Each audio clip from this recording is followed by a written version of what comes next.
AP liquor scam కేసులో arrest అయిన MP Mithun రెడ్డికి విజయవాడ ప్రభుత్వ ఆసుపత్రిలో వైద్య పరీక్షలు జరిగాయి. ఆయన్ను జడ్జి ఇంటికి తరలిస్తున్నారు. లిక్కర్ స్కామ్ కేసులో A4 గా ఉన్నారు మిథున్ రెడ్డి.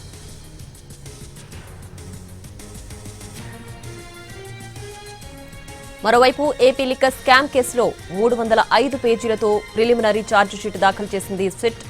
కొత్తగా మరో 8 మందిని నిందితులుగా చేర్చింది. దీంతో లిక్కర్ కేసులో నిందితుల సంఖ్య 48 మందికి చేరింది.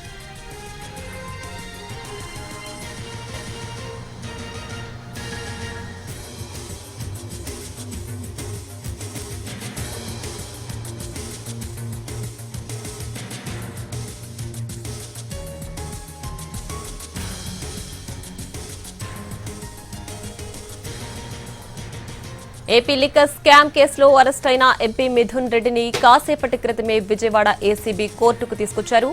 నిన్న అరెస్టు చేయగా ఇవాళ ఉదయం ఆయనకు వైద్య పరీక్షలు నిర్వహించారు. లిక్కర్ స్కామ్ కేసులో A4 గా ఉన్నారు మిథున్ రెడ్డి. దీనికి సంబంధించి పూర్తి డీటెయిల్స్ మా ప్రతినిధి వినయ్ అందిస్తారు. వినయ్, కొద్దిసేపటి క్రితమే లిక్కర్ స్కామ్ లో ఎంపీ మిథున్ రెడ్డిను ఏసీపీ కోర్టుకు తీసుకుని వచ్చారు. ప్రస్తుతం మిథున్ రెడ్డి లోపల ఏసీపీ కోర్టులో ఉన్నారు. ఇంకా న్యాయమూర్తి బెంచ్ పైకి రాలేదు. బెంచ్ పైకి వచ్చిన తర్వాత రిమాండ్ కి సంబంధించి వాదనలు ప్రారంభం కాబోతా ఉన్నాయి. ముఖ్యంగా ఈ కేసుకు సంబంధించి చూసుకున్నట్టయితే అటు మిథున్ రెడ్డి తరపున అటు డిఫెన్స్ వాదనలు వినిపించేందుకు నాగార్జున రెడ్డి సిద్ధంగా ఉన్నారు. అదేవిధంగా ప్రాసిక్యూషన్ తరపున కోటేశ్వరరావు వాదనలు వినిపించేందుకు రెడీగా ఉన్నారు. ఇప్పటికే అంటే నిన్న సాయంత్రం 8:45 ఆ సమయంలో మిథున్ రెడ్డిని అరెస్టు సిట్ చూపించింది. తర్వాత ఈ రోజు ఉదయం అటు వైద్య పరీక్షలు నిర్వహించిన అనంతరం ప్రస్తుతం ఆయన్ని ఆ కోర్టుకి తీసుకుని వచ్చారు. ఇంకా న్యాయమూర్తి బెంచ్ పైకి రాలేదు. మరి కాసేపట్లో ఆయన బెంచ్ పైకి వచ్చిన తర్వాత వాదనలు ప్రారంభం కాబోతున్నాయి. ముఖ్యంగా ఇప్పటికే సిట్ 305 పేజీలతో ఛార్జ్షీట్ కూడా దాఖలు చేసింది. దాంట్లో అనేక కీలక అంశాలు కూడా మెన్షన్ చేసింది. ఈ మద్యం కుంభకోణంలో అటు పాత్రధారి, సూత్రధారి, మాస్టర్ మైండ్ కూడా మిథున్ రెడ్డి అని చెప్పి కూడా సిట్ చెప్తా ఉంది. అంతేకాదు దాంట్లో క్లియర్ గా మెన్షన్ చేసింది. దీనికి సంబంధించిన కలెక్టివ్ ఎవిడెన్స్లన్నీ కూడా దాంట్లో పూర్తిగా పొందుపరిచింది. దాదాపు 200 పైగా సాక్ష్యాధారాలను విచారించిన ఆ డాక్యుమెంట్స్ అన్ని కూడా దాంట్లో మెన్షన్ చేసింది. ఇలా ఓవరాల్ గా ఇప్పటికే దాదాపు మిథున్ రెడ్డితో పాటు 10 మందిని అరెస్ట్ చేసిన సంబంధించి వాళ్ళ దగ్గర వచ్చిన ఫీడ్బ్యాక్ ను కూడా దాంట్లో క్లియర్ గా మెన్షన్ చేసింది. ఇలా ఓవరాల్ గా మొత్తం గత ఈ కేసుకు సంబంధించి ఇప్పటివరకు విచారణ జరిగిన సంబంధించి అన్ని అంశాలు కూడా దాంట్లో క్లియర్ గా మెన్షన్ చేస్తూ సబ్మిట్ చేసింది.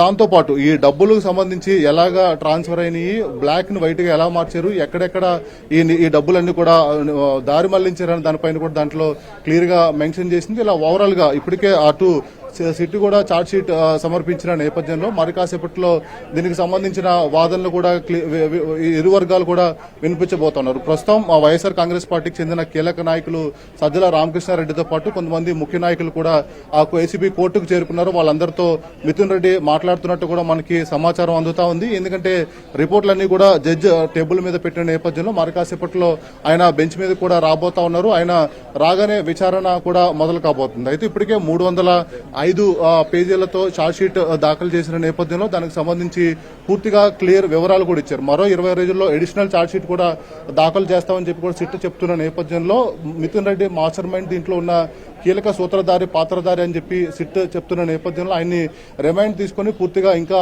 ఇన్వెస్టిగేషన్ చేయాలని కూడా సిట్ చెప్తున్న నేపథ్యంలో మరి కాసేపట్లో దీనికి సంబంధించిన వాదనలు కూడా ప్రారంభం కాబోతున్నాయి. వినయ్, అయితే ఇప్పటికే ఈ కేసుకు సంబంధించి ఇందులో కొత్తగా 8 మంది నిందితులను కూడా చేర్చినట్లు తెలుస్తోంది. దీంతో 48 మందికి చేరింది నిందితుల లిస్ట్. సో దానికి సంబంధించి ఏంటి డీటెయిల్స్? అయితే ఖచ్చితంగా ఈ కేసుకు సంబంధించి చాలా లోతుగా సిట్ దర్యాప్తు చేస్తా ఉంది. దాంట్లో భాగంగానే ఎవరైతే ఈ కేసుకు సంబంధించి ఇన్వాల్వ్మెంట్ ఉందన్నదాని 10 ఒక్కరిని కూడా సిట్ అధికారులు అదుపులోకి తీసుకుని విచారిస్తా ఉన్నారు. దాదాపు 42 మందిని పూర్తిగా ఇప్పటికే నిందితులుగా చేర్చి వాళ్ళందరినీ కూడా విచారించినట్టు సిట్ చెప్తా ఉంది. ఈ కేసులో మిథున్ రెడ్డి A4 గా ఉన్నారు. అంతకు ముందు 10 మందిని కూడా అరెస్ట్ చేశారు. మిథున్ రెడ్డి అరెస్ట్ తో 11 మంది అరెస్టులు అయినట్టు కూడా ఈ కేసులో సిట్ ఛార్జ్ షీట్ లో మెన్షన్ చేసింది. ఇలా ఓవరాల్ గా ఈ మద్యం కుంభకోణంకు సంబంధించి ఈ కేసుకు సంబంధించి మొదటి నుంచి కూడా ఎవరైతే ఇన్వాల్వ్మెంట్ ఉన్నారో వాళ్ళందరినీ ఒక్కొక్కరుగా సిట్ ఇన్వెస్టిగేషన్ చేసుకుంటూ వస్తా ఉంది. వాళ్ళ దగ్గర నుంచి అనేక ఆధారాలు కూడా సేకరించింది. ముఖ్యంగా ఈ కేసుకు సంబంధించి ప్రధాన లబ్ధిదారి ఎవరని సిట్ భావిస్తా ఉంది. ఆ తర్వాత అంతా ఈ కేసులో కీలకంగా ఎంపీ మిథున్ రెడ్డి అని చెప్పి కూడా సిట్ చెప్తా ఉంది. దాంట్లో భాగంగా ఇంతకు ముందు ఒకసారి మిథున్ రెడ్డిని విచారణకి పిలిచి విచారించింది. ఆ తర్వాత ఏసీబీ కోర్టు నుంచి సుప్రీంకోర్టు వరకు కూడా ముందస్తు బెయిల్కి వెళ్ళినప్పుడు కూడా న్యాయస్థానంలో ఆయనకి అనుకూలంగా తీర్పు రాకపోవడంతో నిన్న సిట్ ముందు విచారణకు హాజరయ్యారు. దాదాపు 8 గంటల పాటు అనేక కోణాల్లో మిథున్ రెడ్డిని సిట్ విచారించింది. ఆ తర్వాత 8:45 ఆ టైంకి అరెస్ట్ చూపించింది. ఉదయం ఈ రోజు వైద్య పరీక్షలు నిర్వహించిన అనంతరం ప్రస్తుతం మిథున్ రెడ్డిని ఏసీబీ ఆ కోర్టుకు తీసుకుని వచ్చారు. ఏసీబీ కోర్టు కూడా వైఎస్ఆర్ కాంగ్రెస్ పార్టీ నాయకులందరూ కూడా పెద్ద ఎత్తున చేరుకోవడంతో మొత్తం వాళ్ళందరినీ కూడా లోపలికి ఎవరిని కూడా ఎలవ్ చేయని పరిస్థితి కనిపిస్తా ఉంది. కొద్దిసేపటి క్రితం అటు వైసీపీ అడ్వకేట్లు వైఎస్ఆర్ కాంగ్రెస్ పార్టీ నాయకులతో పాటు పోలీసులు కూడా వాగ్వాదం చోటు చేసుకుంది. అందుకనే భారీ భద్రత బందోబస్తు కూడా ఈ కోర్టు దగ్గర పోలీసులు ఏర్పాటు చేశారు. క్షుణ్ణంగా వాళ్ళ అడ్వకేట్లను కూడా వాళ్ళ ఐడి కార్డులు వాళ్ళ ప్రూఫ్లు చూసే లోపలికి పంపిస్తున్న పరిస్థితి కనిపిస్తా ఉంది. ఎందుకంటే ఇలాంటి ఆ సమయంలో గొడవలు జరుగుతున్నాయి కనుక అలాంటి ఆస్కారం ఇవ్వకుండా ముందస్తుగానే పోలీసులు జాగ్రత్తలు తీసుకుంటా ఉన్నారు. దాంట్లో భాగంగానే కోర్టు ప్రాంగణాన్ని పూర్తిగా పోలీసులు ఆధీనంలోకి తీసుకున్న పరిస్థితి కూడా కనిపిస్తా ఉంది. అయితే ఇంకా జడ్జి ప్రస్తుతానికి మనకున్న సమాచారం మేరకు ఆయన బెంచ్ పైకి రాలేదు. ప్రస్తుతం మిథున్ రెడ్డితో వైఎస్ఆర్ కాంగ్రెస్ పార్టీ కీలక నాయకులు సజ్జల రామకృష్ణారెడ్డితో పాటు పార్టీ ఎమ్మెల్సీలు ముఖ్య నాయకులందరూ కూడా లోపల మాట్లాడుతున్నట్టు కూడా తెలుస్తా ఉంది. మరి కాసేపట్లో దీనికి సంబంధించిన ఆ వాదనలు కూడా ప్రారంభం కాబోతున్నాయి. అయితే అటు మిథున్ రెడ్డి తరపున డిఫెన్స్ వాదనలు వినిపించేందుకు నాగార్జున రెడ్డి సిద్ధంగా ఉన్నారు.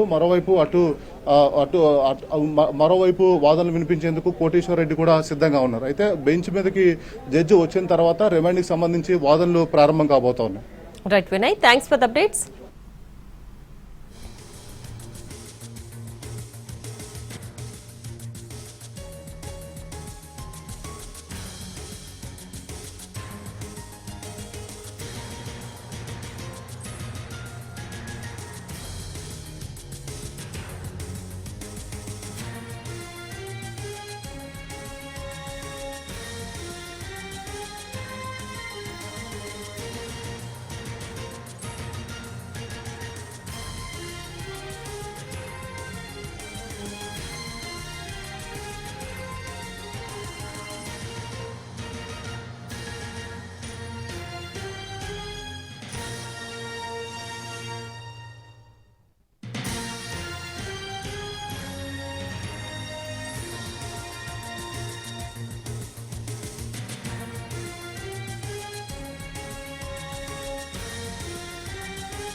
ఇక ఏపీ లిక్కర్ స్కామ్ కేసులో ఎంపీ మిథున్ రెడ్డి నిన్న అరెస్ట్ అయ్యారు. ఇవాళ కాసేపటి క్రితమే ఏసీబీ కోర్టుకు తీసుకొచ్చారు. ఆయన దీనికి సంబంధించి పూర్తి డీటెయిల్స్ మా ప్రతినిధి వినయ్ లైవ్ లో అందిస్తారు.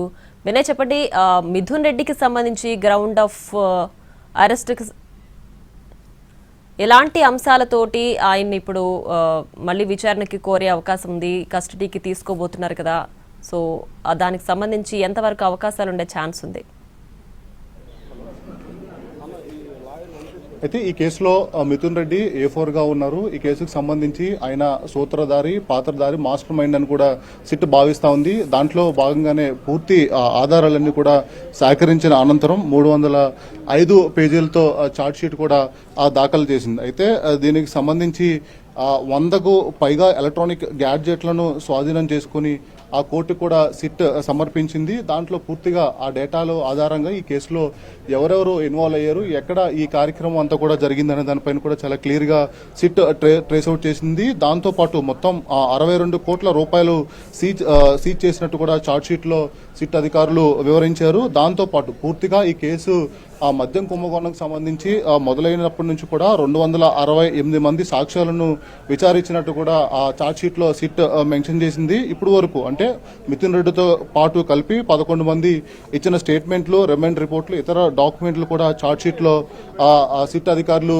జత చేశారు. దాంతో పాటు వివిధ బ్యాంకులు, ఆసుపత్రులు, బంగారు షాపులు, రియల్ ఎస్టేట్ కంపెనీలు పెట్టుబడులు వివరాలకు సంబంధించిన స్టేట్మెంట్లు కూడా స్వాధీనం చేసుకుని ఛార్జ్ షీట్ లో సిట్ అధికారులు పొందుపరిచారు. మరోవైపు ఛార్జ్ షీట్ లో మిథున్ రెడ్డి పేరు ఉన్నప్పటికీ ఆయన పాత్రపై ఆ ఛార్జ్ షీట్ లో క్లియర్ గా అయితే అధికారులు మెన్షన్ చేయలేదని చెప్పొచ్చు. 20 రోజుల్లో మరో ఛార్జ్ షీట్ దాఖలు చేస్తామని కూడా దాంట్లో సిట్ మెన్షన్ చేసింది. దర్యాప్తు కీలక దశలో ఉందని, త్వరలోనే మరిన్ని విషయాలు వెలుగులోకి వస్తాయని సిట్ అధికారులు చెప్తా ఉన్నారు. మొత్తం మీద ఈ కేసు దర్యాప్తులో మనీ ట్రయల్ జరిగిందని కూడా చాలా క్లియర్ గా సిట్ మెన్షన్ చేసింది. మద్యం ముడుపులు సెల్ కంపెనీ ద్వారా రావడం, బ్లాక్ ను వైట్ గా మార్చడం, బంగారు కొనుగోలు, వివిధ కంపెనీలో పెట్టుబడులకు సంబంధించిన వివరాలు కూడా సిట్ అధికారులు చాలా క్లియర్ గా మెన్షన్ చేశారు. ప్రస్తుతం ఈ కేసులో మిథున్ రెడ్డి A4 గా ఉన్నారు. నిన్న 8 గంటల పాటు మిథున్ రెడ్డిని కూడా చాలా క్లియర్ గా అటు సిట్ అధికారులు కూడా విచారించారు. ఇంతకు ముందు అరెస్ట్ అయిన వాళ్ళ దగ్గర నుంచి రికార్డ్ చేసిన స్టేట్మెంట్ తో పాటు అనేక కోణాల్లో నిన్న మిథున్ రెడ్డిని ప్రశ్నించారు. ముఖ్యంగా ఈ కేసుకు సంబంధించి ఎవరైతే మొత్తం లబ్ధి పొందారో వాళ్ళ తర్వాత మొత్తం అంతా కూడా పాత్ర అంతా కూడా మిథున్ రెడ్డిగానే భావిస్తా ఉన్నారు. ఇప్పటికే ఈ డాక్యుమెంట్స్ అన్ని కూడా సబ్మిట్ చేసిన నేపథ్యంలో మరి కాసేపట్లో ఈ కేసుకు సంబంధించిన వాదనలన్నీ కూడా ప్రారంభం కాబోతా ఉన్నాయి. Right Vinay, thanks for the updates.